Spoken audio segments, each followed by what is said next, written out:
नमस्कार फ्रेंड्स, तुमचं पुन्हा एकदा खूप खूप स्वागत। आज मी बोलणार आहे बहुचर्चित फिल्म पुष्पा 2 बद्दल। तुम्हाला प्रॉमिस केल्याप्रमाणे मी पहिल्याच दिवशी ही फिल्म पाहिली आणि घेऊन आले तुमच्यासाठी त्या फिल्मचा फ्रेश रिव्ह्यू। पण हा व्हिडिओ सुरू करण्याआधी मी पुष्पा 2 चा ट्रेलर रिव्ह्यू केला होता, तो तुम्ही एकदा नक्की पहा, कारण त्यात केलेले किती प्रेडिक्शन्स खरे ठरले ते तुम्हाला हा व्हिडिओ पाहिल्यानंतर कळेल। चला तर मग सुरू करूया।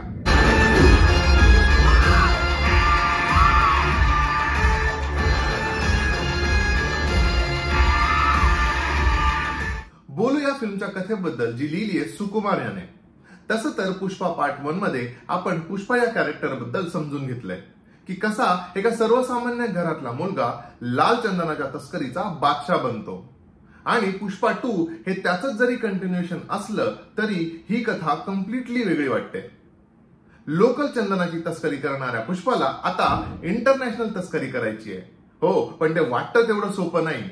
पण पुष्पा हा ब्रँड आहे आणि अशक्य हा शब्द त्याच्या डिक्शनरीमध्ये नाही, त्यामुळे तो हे करूनच राहणार आहे। पण तो हे करत असताना काय काय चॅलेंजेस येतात हीच या फिल्मची कथा आहे। बोलू या फिल्म मधल्या कॅरेक्टर्स बद्दल।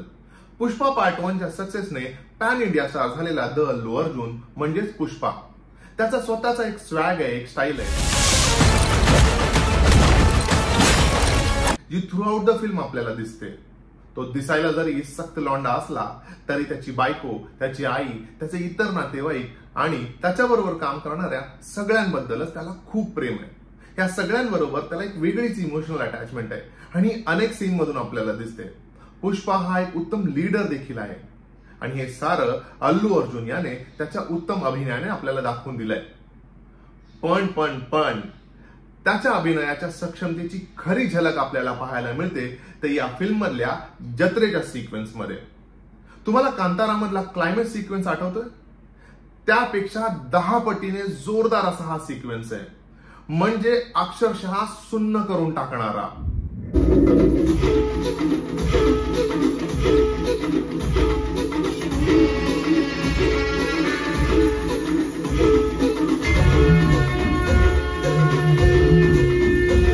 फिल्म बद्दल मला माहित नाही, पण ह्या वर्षीचा नॅशनल अवॉर्ड अल्लू अर्जुन घेऊन जाईल हे 100%। पुष्पा बद्दल बोलून झाल्यानंतर श्रीवल्ली बद्दल बोलायलाच हवं। मी माझ्या ट्रेलर रिव्ह्यू मध्ये म्हटलं होतं की रश्मिकाचं कॅरेक्टर हे काय असेल हे नीटसं क्लिअर होत नाही, but now the film is release. Rashmika Mandanna ही पुष्पाच्या एक अतिशय स्ट्रॉंग सपोर्ट अशा रोल मध्ये आपल्याला दिसते।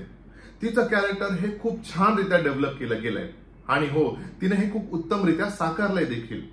पुष्पा आणि श्रीवल्लीची केमिस्ट्री ही खूप अपीलिंग आहे। आता बोलूया या फिल्म मधल्या अतिशय इंटरेस्टिंग कॅरेक्टर बद्दल, भंवर सिंग शेखावत। मुझे पहचानो।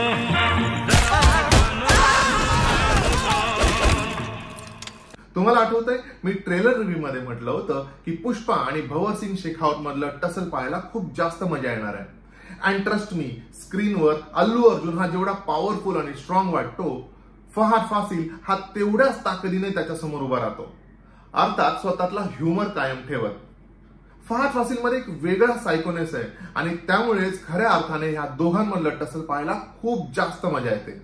आणि हो, या कॅरेक्टर बद्दल सुद्धा मी ट्रेलर रिव्ह्यू मध्ये बोललो होतो आणि खरोखरच हे एक इंटरेस्टिंग कॅरेक्टर निघालं फिल्म मध्ये। आता ते कुठल्या अर्थाने इंटरेस्टिंग आहे आणि पुष्पा त्याचं काय करतो हे पाहण्यासाठी तुम्हाला ही फिल्म पाहावी लागेल। या व्यतिरिक्त अनेक ओल्ड अँड न्यू कॅरेक्टर्स आपल्याला फिल्म मध्ये दिसतात आणि विशेष म्हणजे ते आपल्या लक्षात देखील राहतात। बोलू या चित्रपटाच्या दिग्दर्शनाबद्दल। मित्रांनो, ही फिल्म जेवढी अल्लू अर्जुनची आहे तेवढीच किंबहुना त्याहून जास्त ही फिल्म लेखक, दिग्दर्शक आणि स्क्रीन प्ले रायटर सुकुमार याची आहे। त्याच्या लेखनीत खरी जादू आहे आणि मग अगदी चातुर्याने ही जादू त्याने स्क्रीनवर दाखवली आहे। चित्रपटातला एक एक सीन इतका उत्तमरित्या लिहिलाय आणि प्रेक्षकांना खिळवून ठेवेल अशा पद्धतीने स्क्रीनवर दाखवला गेलाय। तसं तर थ्रू आउट द फिल्म आपल्याला दिग्दर्शकाचं कॅलिबर दिसतच, पण 2 प्रसंग, इनफॅक्ट 3 प्रसंग जिथे दिग्दर्शक विशेष लक्षात राहतो आणि भाव खाऊन जातो। नंबर 1, जेव्हा अल्लू अर्जुन साडी नेसून एका शक्तीच्या रूपात आपल्याला दिसतो। नंबर 2, जेव्हा एक मुलगी किडनॅप होते आणि अल्लू अर्जुन तिला सोडवण्यासाठी जातो। इनफॅक्ट हा पूर्ण सिक्वेन्स हा इतका उत्तमरित्या केलाय की हा सिक्वेन्स संपल्यानंतर थिएटरमध्ये अक्षरशः टाळ्यांचा कडकडाट सुरू होतो. नंबर 3, जेव्हा अल्लू अर्जुनचा भाऊ त्याला इन्व्हिटेशन द्यायला येतो. प्रत्येक पात्राचं कॅरेक्टर बिल्डिंग हे एवढं उत्तमरित्या केलं गेलंय. आणि हो, गाणी हा कथेचाच कसा भाग राहतील याकडे विशेष लक्ष दिलं गेलंय असं मला वाटलं. Sukumar sir, I have become your biggest fan. Music आणि बॅकग्राऊंड म्युझिक. आधी बोलूया म्युझिक बद्दल. पुष्पा 1 मधल्या गाण्यांनी एवढा रिस्पॉन्स पुष्पा 2 मधल्या गाण्यांना रिलीज केल्यानंतर आला नाही. आय मीन श्रीवल्ली एवढी क्रेज क्रिएट करता आली नाही. पण फिल्ममध्ये जेव्हा आपण ही गाणी पाहतो तेव्हा ती कथेचाच एक भाग वाटतात. त्यामुळे ही गाणी पाहताना आपल्याला ऑड असं काही वाटत नाही. आता बोलूया बॅकग्राऊंड म्युझिक बद्दल.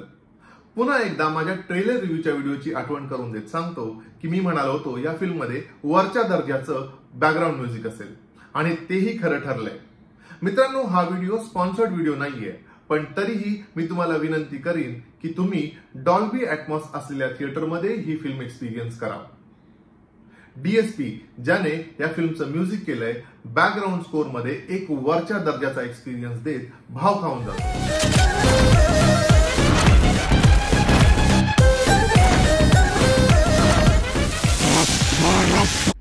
सिनेमॅटोग्राफी. कुबा ब्रोझेक या पोलंडवासी सिनेमॅटोग्राफरने ह्या फिल्मची सिनेमॅटोग्राफी केली आहे. व्हिज्युअली अतिशय कॉम्प्लेक्स वाटणारे काही सिक्वेन्सेस त्याने अतिशय उत्तमरित्या कॅप्चर केलेत आणि त्यात कथेला कुठेही डिस्टर्ब केलं नाहीये. ओव्हरऑल त्याने त्याच्या कॅमेराने सगळं काही अतिशय ग्रँजर असं आपल्याला दाखवलंय. फिल्म मधला opening action sequence, in fact film मधले सगळेच ऍक्शन सिक्वेन्सेस हे अतिशय उत्तमरित्या कॅप्चर केले गेलेत. लाल चंदनाच्या तस्करीचा तो सिक्वेन्स हा आपल्या विशेष लक्षात राहतो. आणि हो, अर्थात फिल्मचा क्लायमॅक्स आणि जत्रेतला तो पूर्ण सीन, यामध्ये कुबा ब्रोझेकचं कॅलिबर आपल्याला दिसतं. तर मित्रांनो, पुष्पा 2 द रूल ही फिल्म 100 करोडच्या ऍडव्हान्स बुकिंगला एकदम पात्र ठरते. Let me tell you one thing, ही फक्त एका तस्करीची गोष्ट आहे असं बिलकुल समजू नका. ही फिल्म आपल्या राजकीय स्थितीवर भाष्य करते. आपण ज्या समाजात राहतो त्यावर सडकून टीका करते. आणि हो, आपल्या जवळच्या नात्यांची ताकद आपल्याला पटवून देते. त्यामुळे ह्या फिल्मला ब्लॉकबस्टर होण्यापासून कोणीच थांबवू शकत नाही. तुम्ही जरूर जरूर जरूर थिएटरमध्ये जाऊन ही फिल्म नक्की पहा. And for one last time, me trailer review मध्ये म्हटल्याप्रमाणे ह्या वर्षातली आतापर्यंत सगळ्यात जास्त बिझनेस केलेली फिल्म स्त्री 2 चा रेकॉर्ड पुष्पा 2 ही पहिल्याच आठवड्यात 100% मोडेल. कारण पुष्पा ह्यावेळी खरंच वाईल्ड फायर आहे. आणि हो, पुष्पा 3 ही कन्फर्म आहे. का? त्यासाठी फिल्म पहा. तर मित्रांनो, कसा वाटला माझा व्ह्यू ऑन पुष्पा 2 मला कॉमेंट करून नक्की सांगा. व्हिडिओला लाईक करा, शेअर करा आणि हो, पटापट चॅनलला करा सबस्क्राईब. भेटूया लवकरच. तोपर्यंत स्टे ट्यून्ड.